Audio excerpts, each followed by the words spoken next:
Question number 2 क्या बोल रहा है, ये 2 नंबर से स्टार्ट हो जाते हैं सारे 2 नंबर के क्वेश्चन। ठीक है, 1 नंबर के क्वेश्चन जो है आपके प्रश्न क्रमांक 1 में ही मिलते हैं और 2 नंबर से आपके प्रश्न क्रमांक 2 से 2 नंबर के क्वेश्चन स्टार्ट हो जाते हैं। ये पहला ऐसा क्वेश्चन है जो कि आपके 2 नंबर के लिए पूछा गया है। क्या बोल रहा है, पॉलिनोमियल आपको दिया गया है बहुपद एक्स स्क्वायर माइनस का 5x प्लस का 4। आपको इसको क्या करना है, गुणनखंड कीजिए। गुणनखंड करने के लिए एक भाग विधि भी है। कौन सा विधि है, भाग विधि। भाग विधि से कई बच्चे कर नहीं पाते हैं, इसलिए हम यहाँ पे मध्य पद को तोड़ना, आपने मध्य पद को देखा है उभयनिष्ठ लेकर मध्य पद को तोड़कर सूत्र का प्रयोग करके, है कि नहीं। तो यहाँ पे हम कोई सा भी लगा सकते हैं, लेकिन जो आपको सूटेबल हो। मैं यहाँ पे 2 तरीके बताऊंगा। क्यों, क्योंकि कई बच्चों को 2-2 तरीके से कोई ना कोई तरीका इजी लगता है। पहले हम देख रहे हैं, दिया है, आप बढ़िया से लिखेंगे इसको, दिया है। क्या दिया है, तो यहाँ पे लिखते हैं बहुपद पॉलिनोमियल क्या दिया है बेटा, x square minus 5x plus का 4। अब इसको हल जब करोगे तो आप एक क्या बोल सकते हो, मध्य पद को तोड़कर, मध्य मध्य पद को तोड़कर। मध्य पद को कैसे तोड़ते हैं, आपको पता होगा। मध्य पद को तोड़ने का तरीका क्या होता है कि यहाँ पे पहले वाले का कुछ नहीं है गुणा में, तो इसको बोल देते हैं एक। मतलब a x square plus b x plus c. तो आप तुलना करते हैं तो ए और सी का गुणनफल जो आता है, यानी कि यहाँ पे 1 और 4 का गुणा निकालेंगे, कितना हो जाता है, 1 गुना 4 करेंगे तो कितना हो जाता है, 4 आता है। तो बीच वाले नंबर को यानी कि माइनस के 5 को कुछ इस प्रकार से तोड़ेंगे कि वो जोड़ने पर तो -5 आना चाहिए और गुना करने पर क्या आना चाहिए, प्लस का 4 आना चाहिए। तो हमने यहाँ पे देखा कि दोनों नंबर को -1 और -4 को भी गुना कर देंगे तो जोड़ने पर ये क्या आ जाएगा, माइनस का 5 देगा और गुना करने पर प्लस का 4 देते हैं। आप इसको डिटेल में देखना कि संभावित गुणनफल बहुत सारा चीज निकालते हैं, लेकिन ये तरीका मैं ये बता रहा हूँ। इसके बाद जो तरीका बताऊंगा वो एकदम स्ट्रेट होगा, एकदम सीधा होगा। ठीक है, समझ में आया ये।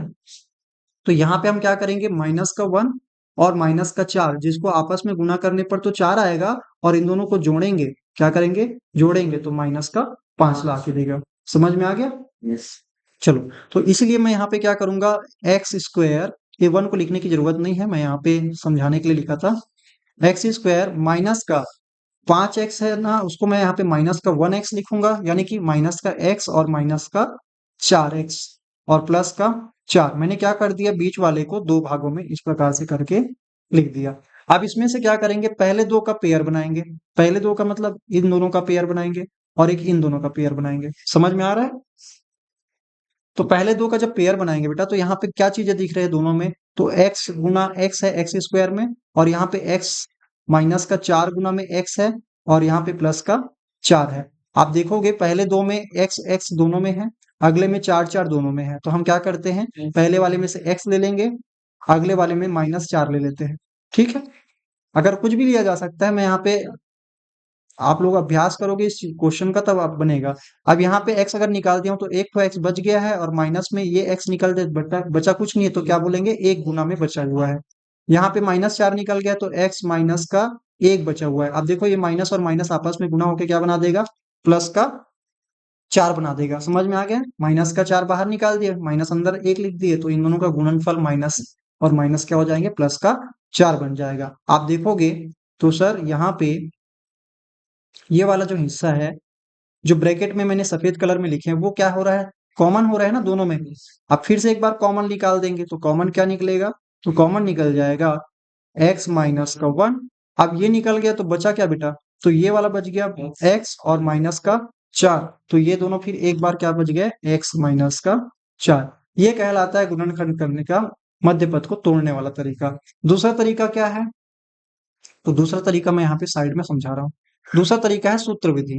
कौन सा विधि है, सूत्र विधि। सूत्र विधि क्या बोलता है, आपको यहाँ पे a बराबर क्या है, यहाँ पे 1 है, b बराबर क्या है यहाँ पे, तो b के जगह में आप देखोगे माइनस का 5 है, तो b के जगह में है माइनस का 5, और c के जगह में क्या है, 4 है बेटा। आपको सूत्र विधि लगाना है, x के 2 मान निकल आएंगे। ठीक है, तो यहाँ पे x बराबर क्या होता है, minus b plus minus root में बी स्क्वायर, अभी थोड़ी देर पहले ये लिखा था मैंने सूत्र विधि का फॉर्मूला। ठीक है, बट्टे 2a ये होता है। आप इसमें क्या करेंगे, माइनस बी, तो b की जगह मैं क्या रखने वाला हूँ, माइनस का 5 रखूंगा। क्लियर है?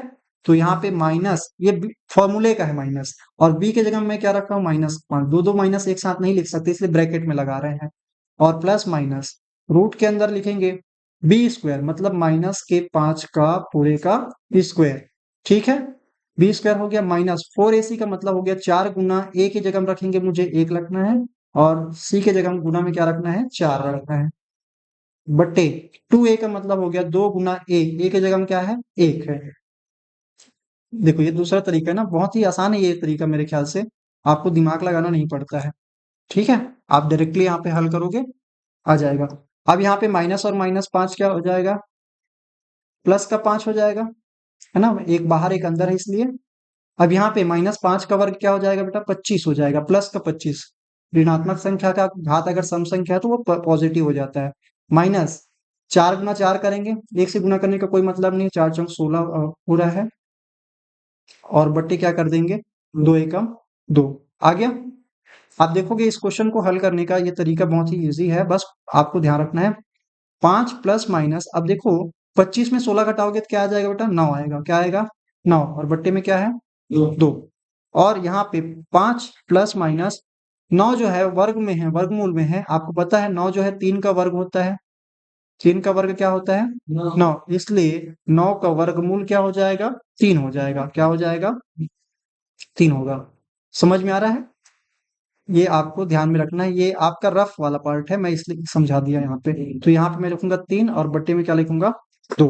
अब यहाँ से आपको 2 मान लेने पड़ते हैं, कितने मान लेते हैं 2 मान। पहला लेते हैं, एक बार प्लस ले लेंगे, तो प्लस चिन्ह लेने पर, सर ये तो बहुत लंबा हो रहा है, लेकिन इजी तो है, माइनस चिन्ह लेने पर आप प्लस चिन्ह लेंगे, एक बार माइनस लेंगे, प्लस लेंगे तो क्या आएगा 5 प्लस 3 एक्स बराबर ना, किसके बराबर एक्स बराबर 5 प्लस 3 बटे 2, और एक बार क्या आएगा माइनस लेंगे तो 5 माइनस 3 बटे में 2। अब 5 प्लस 3 करोगे तो क्या हो जाएगा 4 बटे, सॉरी 8 बटे 2, तो ये क्या आ जाएगा आंसर लाएगा 4, है ना। और इस वाले में क्या करोगे 5 में 3 घटाओगे तो क्या आ जाएगा 2, 2 बटे 2 मतलब 1, आ गया वही क्वेश्चन। और ये जो है अल्फा और बीटा है, एक्चुअल में ये क्या है बेटा मूल है, इसी को मूल पता करना भी होते हैं, इसको बोलेंगे अल्फा, अल्फा बराबर है 4 और बीटा बराबर क्या है 1 है।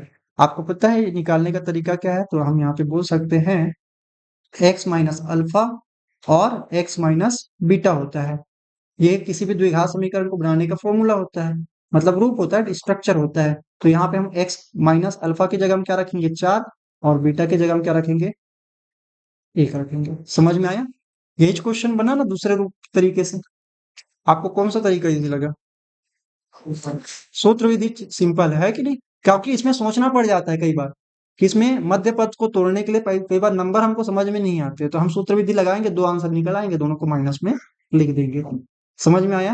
अगर ये माइनस का 1 होता ना बेटा, आंसर में बीटा बराबर क्या हो जाता माइनस का 1, तो यहाँ पे मैं क्या लिखता प्लस का 1, उल्टा लिखता। समझ में आ गया?